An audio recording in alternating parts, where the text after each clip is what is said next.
চীন থেকে তাইওয়ানকে কেউ আলাদা করতে পারবে না। নববর্ষের বার্তায় চীনের প্রেসিডেন্ট শি জিনপিং এমনই কঠোর হুঁশিয়ারি দিয়েছেন। তাইওয়ানের সঙ্গে উত্তেজনা চললেও তিনি পুনর্মিলনের প্রতিশ্রুতি পুনর্ব্যক্ত করেছেন। বছরের শেষ দিন চীনের প্রেসিডেন্ট এমন বার্তা দেন। রাষ্ট্রীয় বার্তা সংস্থা সিনহুয়া নিউজ এজেন্সির বরাতে আনাদোলু এজেন্সি খবর প্রকাশ করেছে।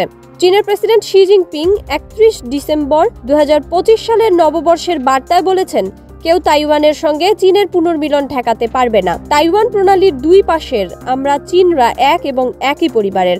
আমাদের মধ্যে আত্মীয়তার বন্ধন কেউ কখনো ছিন্ন করতে পারবে না। তিনি আরো বলেন, মাতৃভূমির পুনর্মিলনের ঐতিহাসিক গতিকে কেউ আটকাতে পারবে না। তাইওয়ান নিয়ে উত্তেজনা ক্রমাগত বাড়তে থাকায় শির কাছ থেকে এমন মন্তব্য এসেছে। তাইওয়ানের নেতা উইলিয়াম লাইচিংতে মে মাসে দায়িত্ব নেয়ার পর থেকে সম্পর্ক দ্রুত খারাপ হচ্ছে। এই কয় মাসে বেইজিং দ্বীপটি অবরোধ সহ 3টি বড় সামরিক মহড়া করেছে। অপরদিকে তাইওয়ান জরুরি মুহূর্তে প্রতিরোধের জন্য প্রস্তুতি বাড়াচ্ছে।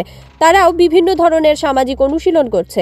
এদিকে প্রণালীতে মার্কিন সামরিক উপস্থিতিও বেড়েছে।